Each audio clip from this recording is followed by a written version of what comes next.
TV ప్రేక్షకులకు నమస్కారం అండి. శుభోదయం, గుడ్ మార్నింగ్. నేను మీ Laxman, America reporter. Big TV కొరకు రిపోర్ట్ చేస్తున్నాను. అమెరికాలో గత కొద్ది రోజులుగా మనం చూస్తూనే ఉంటాం. ట్రంప్ మన న్యూ గవర్నమెంట్, యాక్చువల్గా ట్రంప్ సర్కార్, Republican government undocumented illegal immigrants plus immigration పైన ఒక ఉక్కుపాతమే మోపుతున్నారని చెప్పుకోవచ్చు. ఆల్రెడీ మనం చూసాము లాస్ట్ 2 monthsలో కానీ, తను డిసెంబర్లో ఆఫీస్ తీసుకున్నారు ప్రెసిడెంట్ ట్రంప్ గారు. సో అప్పటి నుంచి దాదాపుగా చాలా కంట్రీస్ నుంచి వచ్చిన ఇల్లీగల్ ఇమిగ్రెంట్స్, అంటే అన్డాక్యుమెంటెడ్ ఇమిగ్రెంట్స్, వాళ్ళందరినీ కూడా విడతల వారీగా పంపించడం జరిగింది. భారతదేశానికి కూడా బహుశా చాలా ఫ్లైట్స్ వచ్చినట్టున్నాయి, 600 to 700 పీపుల్ వరకు. సో ఇప్పుడు చూస్తే లేటెస్ట్ న్యూస్ ఏంటంటే, మనకు నిన్ననే ఈరోజు April 11th నుంచి ఇది ఇంప్లిమెంటేషన్ జరుగుతూ ఉంది. లేటెస్ట్ న్యూస్ 30 days రిజిస్ట్రేషన్ అనే ఒక రూల్ తెచ్చారనమాట. డిహెచ్ఎస్ అంటే డిపార్ట్మెంట్ ఆఫ్ హోమ్‌ల్యాండ్ సెక్యూరిటీ, తర్వాత యుఎస్సిఐఎస్ అంటారు, United states citizenship and immigration services అని చెప్పేసి. ఈ కొత్త రూల్ ఏంటంటే, బేసిక్గా ఎవరైతే అమెరికాలో వచ్చారో they must register with federal government. ఇక్కడ ఫెడరల్ గవర్నమెంట్ అంటే మన సెంట్రల్ గవర్నమెంట్ ఇండియాలో ఎలా ఉంటుందో ఇక్కడ ఫెడరల్ గవర్నమెంట్ అంటారు. 30 daysలో తప్పకుండా రిజిస్ట్రేషన్ చేసుకోవాలి. రిజిస్ట్రేషన్ చేసుకోలేదంటే వాళ్ళు ముప్పతిప్పలు పడాల్సిందే యాక్చువల్గా. సో ఏంటంటే, ఈ అన్డాక్యుమెంట్ పీపుల్ని, అన్డాక్యుమెంట్ ఇల్లీగల్ ఇమిగ్రెంట్స్ని కట్టడి చేయడానికి అమెరికాలో ట్రంప్ సర్కార్ తీసుకొచ్చిన రూల్స్ ఇవన్నీ. అంటే బహుశా ఇంతకుముందు ఉండేవి, ఇప్పుడు స్ట్రిక్ట్గా ఇంప్లిమెంట్ చేస్తున్నారు యాక్చువల్గా. ఫస్ట్ థింగ్ ఏంటంటే, అంటే దీంట్లో మళ్ళీ డిఫరెంట్ కేటగిరీస్ ఉన్నాయి. ఫస్ట్ థింగ్ వీసా ఉన్న వాళ్ళు, గ్రీన్ కార్డ్ ఉన్న వాళ్ళు, ఇప్పుడు H1s కానీ F1s కానీ అలా. సో వాళ్ళని ఆల్రెడీ కన్సిడర్ రిజిస్టర్డ్ అని చెప్తున్నారు. కాకపోతే మన వెబ్సైట్లో అన్ని చూడొచ్చు, అన్ని గైడ్లైన్స్ అన్ని ఇచ్చారు డిహెచ్ఎస్ వెబ్సైట్లో కానీ, యుఎస్సిఐఎస్ వెబ్సైట్లో కానీ. So already considered registers including visa holders, permanent resident to carry proof of their status all the times. So ఎవరైతే గ్రీన్ కార్డ్ హోల్డర్స్ ఉన్నారో, ఎవరైతే వీసా పైన ఉన్నారో, ఎవరైతే లీగల్గా ఉన్నారో వాళ్ళందరూ కూడా ఆల్ ద టైమ్స్, ఎక్కడ పోయినా, మీరు ఎక్కడ ట్రావెల్ చేసినా ప్రూఫ్ ఆఫ్ ఇమిగ్రేషన్ పెట్టుకోవాలి. ఒక గ్రీన్ కార్డ్ అయినా పెట్టుకోవచ్చు, అలాంటి పెట్టుకోమని చెప్తున్నారు.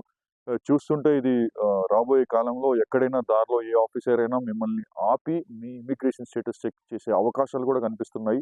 ఇదంతా కూడా మనం భయపడాల్సిన అవసరం లేదు, as long as you're legal in US.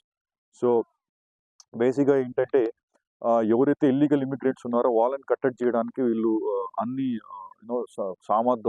దాన దండోపాయాలు అంటారు కదా, అన్ని రకాలుగా ట్రై చేస్తున్నారు, అన్ని విధాలుగా ట్రై చేస్తున్నారు, కట్టడి చేస్తున్నారు. మనం ఒక విధంగా చెప్పాలంటే ప్రెసిడెంట్ ట్రంప్ గారి సర్కార్ ఒక ఇంత బేసిక్గా సక్సెస్ చేశారని అనుకోవచ్చు మనము యాక్చువల్గా. తర్వాత మనం వచ్చేసి secretary of homeland security Kristi Noem, తను స్పష్టంగా చెప్పింది, president Trump and I have a clear message for all the people in the country who are illegally leave now. తను క్లియర్గా చెప్తున్నారు, ఎవరైతే ఉన్నారో ఇక్కడ ఇల్లీగల్, మీరు దయచేసి ఇప్పుడే వెళ్ళిపోండి, లేదంటే మేము మీ వెంట వచ్చి మిమ్మల్ని ఎక్కడున్నా పట్టుకుంటామని క్లియర్గా చెప్తున్నారు. సో ఒకవేళ మనం ఈ 30 daysలో రిజిస్టర్ చేసుకోకపోతే, సో దానికి కూడా కొన్ని ఫైన్స్ ఉన్నాయి, లేదంటే $5,000 వరకు ఫైన్ ఉంది. దగ్గర దగ్గర $5,000 అంటే 4,50,000, 4,25,000 లాగా ఉంటుంది. 4,25,000 నుంచి 50,000 వరకు. సో ఒకవేళ మీరు అది చేసుకోలేకపోతే దాదాపు 6 నెలల వరకు కూడా ఇంప్రిజ్మెంట్ ఉంటుందని చెప్తున్నారు. ఎవరైతే ఇల్లీగల్గా ఉన్నారో దయచేసి కంట్రీని లీవ్ చేయండి, మీకు మళ్ళీ వచ్చే అవకాశాలు ఉన్నాయి. ఒకవేళ మీరు ఇక్కడే ఉంటే మాత్రం మీరు ఇంకా అమెరికా డ్రీమ్ అనేది మర్చిపోండి అని కూడా క్లియర్గా చెప్పారు వాళ్ళనమాట.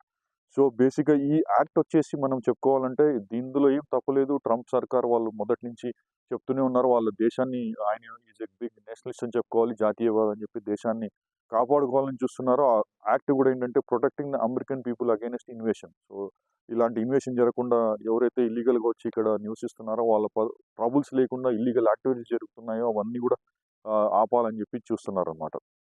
సో ఇది implemented as of April 11th. Basic ఏంటంటే, ఎవరైతే ఏజ్ 14 పైన ఉన్నారో వాళ్ళందరూ కూడా రిజిస్ట్రేషన్ చేసుకోవాలి. అదే దీంట్లో మళ్ళీ నేను మా స్క్రీన్ పైన కూడా వస్తున్నాయి, మీరు చూడొచ్చు. దయచేసి యూఎస్సిఐఎస్ వెబ్సైట్కి వెళ్ళండి, లేదంటే డిహెచ్ఎస్ వెబ్సైట్కి వెళ్ళి అన్ని వివరాలు సేకరించండి. అలానే ఫ్రాగోమెన్ వాళ్ళు కూడా దీనిపైన ఫ్రీక్వెంట్ లాస్ క్వశ్చన్స్ రిలీజ్ చేశారు. ఫ్రాగోమెన్ అనేది ఒక పెద్ద లా అటార్నీ ఫామ్ ఇక్కడ ఇమిగ్రేషన్కి. సో నేను అన్ని మా స్క్రీన్లో మీకు కనిపిస్తూ ఉంటాయి అన్ని డీటెయిల్స్ అన్ని. సో దీనివల్ల ఏంటంటే, కొంతమంది కొన్ని కోర్టులో కేసు జరగచ్చు అంటున్నారు, బట్ ఎంతవరకు జరుగుతుందో మనకు తెలియదు. ఆన్గోయింగ్ లిటిగేషన్ కూడా అవ్వచ్చు. ఒక పబ్లిక్ నోటీస్ లేకుండా కూడా ఇలా సడన్గా రూల్ తెస్తే కష్టం అని చెప్తున్నారు. వైలేట్స్ అడ్మినిస్ట్రేటివ్ ప్రొసీజర్ యాక్ట్ అని చెప్తున్నారు.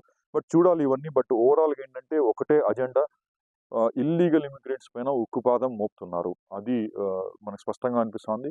ఇమిగ్రేషన్ అనేది టైట్ చేస్తున్నారు. ఎవరైతే మన భారతీయులు గానీ, ఏ దేశస్తులు గానీ ఇక్కడ ఉన్నారో దయచేసి ఇల్లీగల్ యాక్టివిటీస్‌లో మీరు పార్టిసిపేట్ చేయొద్దండి. ఏదన్నా ఉన్నా కూడా ఇక్కడ లీగల్‌గా ఉండండి. లీగల్‌గానే పనులు చేయండి.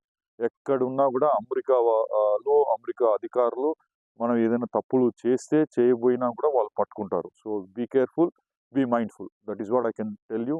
Be careful and be mindful. Okay. మీ రూల్స్ మీకు ఇమిగ్రేషన్ మీరు ఏదైతే వీసాలో మీరు రూల్స్ అన్నీ చదువుకొని వచ్చారో ఆ రూల్స్ పాటించండి. మీకేం ప్రాబ్లమ్స్ ఉండవు. ఆ లైన్ దాటితే మాత్రం you welcome the problem. Okay. So, దాదాపు మనకొచ్చిన రిపోర్ట్ ప్రకారం ఏంటంటే యూఎస్‌లో దాదాపు 2022 వరకు 2,20,000 మంది ఇండియన్స్ ఇల్లీగల్‌గా వచ్చారు. సో, దానిని కట్టడి చేస్తా ఉన్నారు. ఇప్పటివరకు వీళ్ళు చెప్పిన రికార్డ్స్ ప్రకారం అంటే 7 మిలియన్ పీపుల్ అంటే దగ్గర దగ్గర 70 లక్షల మంది ఇల్లీగల్ ఇమిగ్రెంట్స్ ఉన్నారు. కాకపోతే ట్రంప్ సర్కార్ చెప్పడం ఏంటంటే last democratic in 4 ఇయర్స్‌లోనే 20 million people వరకు కూడా వచ్చారు అని చెప్పేసి, అంటే 2 కోట్ల మంది కూడా ఇల్లీగల్‌గా వచ్చారు యూఎస్‌కి. మేము వాళ్ళని కట్టడి చేస్తాం. ప్రతి ఒక్క అవకాశాన్ని ఉపయోగించుకుంటున్నారు యాక్చువల్‌గా. సో, మనం స్టార్టింగ్‌లో ప్రెసిడెంట్ ట్రంప్ గారు వెంటనే తన ఆఫీస్ తీసుకున్న వెంటనే చూసాము. గురుద్వారాలకెళ్ళడం గానీ, చర్చెస్‌కెళ్ళడం గానీ, ఎక్కడైతే ఇమిగ్రెంట్స్ ఉన్నారని వాళ్ళకి ఇన్ఫర్మేషన్ వచ్చిందో చాలా స్ట్రిక్ట్‌గా కూడా ఫ్లైట్స్‌లో వాళ్ళని కొన్ని అంటే కొంతమంది ఇల్లీగల్ ఇమిగ్రెంట్స్‌లో చాలా ఇల్లీగల్ పనులు చేసే వాళ్ళు ఉంటారు. డ్రగ్స్ ట్రాఫికింగ్ కానీ, హ్యూమన్ ట్రాఫికింగ్ కానీ వాళ్ళందరినీ కూడా వెనక్కి పంపించడం జరిగింది. ఇది ఒక కంటిన్యూయస్ ప్రాసెస్. రాబోయే కొద్ది రోజుల్లో ఇంకా స్ట్రిక్ట్‌గా జరుగుతుందనుకున్నా. ఈ 30 డేస్ పీరియడ్ అన్నది మీరు దయచేసి నేను చెప్పినట్టుగా DHS, USCIS వెబ్‌సైట్స్‌కెళ్ళి చూడండి. మీ ఎలిజిబిలిటీ చూడండి. ఏదన్నా ఉంటే మీ కంపెనీ ద్వారా ఎవరైనా most of the Indians company ద్వారా వస్తారు సాఫ్ట్‌వేర్ వర్క్ కోసము. మీ కంపెనీ వాళ్ళని రీచ్ అవుట్ అవ్వండి. అటార్నీ టీమ్‌ని రీచ్ అవుట్ అవ్వండి. క్లారిఫికేషన్ తెప్పించుకోండి. So, make sure you are tight. Sitting tight and make sure మీ డాక్యుమెంటేషన్ ఏవైతే ఉందో అన్నీ అప్డేట్ చేసుకోవడానికి ప్రయత్నించండి. ఈ 30 డేస్ రిజిస్ట్రేషన్ అన్నది తప్పకుండా కూడా అందరూ కూడా చాలా అవేర్‌నెస్ తెచ్చుకోవాలి. బేసిక్‌గా 30 డేస్ 11th నుంచి ఇంప్లిమెంట్ స్టార్ట్ చేశారు. సో, మన ఏప్రిల్ 11th నుంచి ఆల్రెడీ 2 రోజులు అయిపోయాయి. సో, ప్రతి ఒక్కరు కూడా మన ఇండియన్ ఆరిజిన్ ఉన్న వాళ్ళు కాదు. ఈ రూల్ వచ్చేసి not only for everything. A country నుంచి వచ్చినా కూడా ఈ రూల్ అప్లికబుల్ అండి. 30 డేస్‌లో మీరు రిజిస్ట్రేషన్ చేసుకోవాలి అని చెప్పి కూడా చెప్తున్నారు యాక్చువల్‌గా. సో, బేసిక్‌గా ఏంటంటే మనం చెప్పుకున్నట్టుగా ఉక్కుపాదం మోపుతున్నారు ఇల్లీగల్ ఇమిగ్రేషన్ గురించి. సో, బహుశా ఇప్పుడు మీరు చూసారంటే అవన్నీ కూడా టైట్ చేస్తూ ఉన్నారు. మన అన్ని బార్డర్స్ టైట్ చేశారు ఆల్రెడీ. సో, ఇంతకుముందు మెక్సికో నుంచి గానీ, తర్వాత వేరే దేశస్ నుంచి గానీ మనము సినిమాలో చూస్తుంటాం డంకీలాగా ఏరియాస్, కంట్రీస్ మారి వస్తుంటారు. అలాంటిది ఇప్పుడు జరగకుండా చాలా జాగ్రత్త పడుతున్నారని చెప్పాలి అమెరికా వాళ్ళు. ఇది ఒక విధంగా అమెరికాకి చాలా మంచిదే. ట్రంప్ చేస్తున్నది కూడా మంచిదే అనుకోవచ్చు. ఆయన బేసిక్‌గా ఎందుకంటే దేశంలో ఇప్పటికే అన్‌ఎంప్లాయ్‌మెంట్ పెరుగుతా ఉంది. ఒక రెసిషన్ అంటే ఆర్థిక మాంద్యం వచ్చే అవకాశాలు ఉన్నాయని కూడా చెప్తున్నారు. సో, ఎంప్లాయ్‌మెంట్ తగ్గిపోయే కొద్దీ అవకాశాలు తగ్గిపోతుంటాయి. ఇక్కడ అమెరికన్ డ్రీమ్ అన్నది ఒక కష్టమైపోతా ఉంది. సో, దాని గురించి వాళ్ళు టైట్ చేస్తా ఉన్నారు.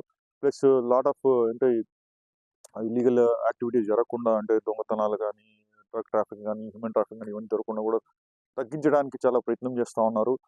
సో, ఓవరాల్ మనం అందరూ కూడా జాగ్రత్తగా ఉండాలి. So, as long as we are within the rules book we are good. If you go beyond the rules అంటే రూల్ లక్ష్మణ రేఖ అంటారు కదా!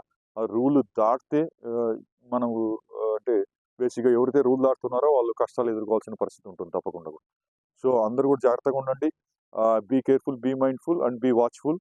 రూల్స్ ఏవైతే ఉన్నాయో రెగ్యులర్‌గా DHS websites, department of homeland security వెబ్‌సైట్‌లో పెడుతున్నారు. అలానే USCIS website, United States citizenship ఆ వెబ్‌సైట్‌లో కూడా ఉంటుంది. Just you can Google around చూడొచ్చు. మీకేమైనా క్వెషన్స్ ఉంటే కూడా మీ అటార్నీ రీచ్ అవుట్ అవ్వండి. మన బిగ్ టీవీలో కూడా మన యూఎస్ నుంచి అటార్నీ ప్రోగ్రామ్ చేసాము. చాలా క్వెషన్స్ కూడా వాళ్ళు ఆన్సర్ చేయడం జరిగింది. అలానే స్టూడెంట్స్ పైన కూడా స్టూడెంట్స్ యాజ్ పర్ లా వాళ్ళ కాలేజ్‌లోనే జాబ్ చేసుకోవాల్సినట్టు ఉంటుంది. కొన్ని రూల్స్ ఉంటాయి వాళ్ళకి. చాలామంది బయటకొచ్చి జాబ్ చేసుకోవడం వల్ల కూడా ఇబ్బంది పడతా ఉన్నారు. సో, బేసిక్‌గా మీరు మొదటిగా మీరు అమెరికాకు వచ్చే ముందు రూల్స్ అర్థం చేసుకోండి. అర్థం కాకుంటే అర్థం చేయడానికి ప్రయత్నించండి.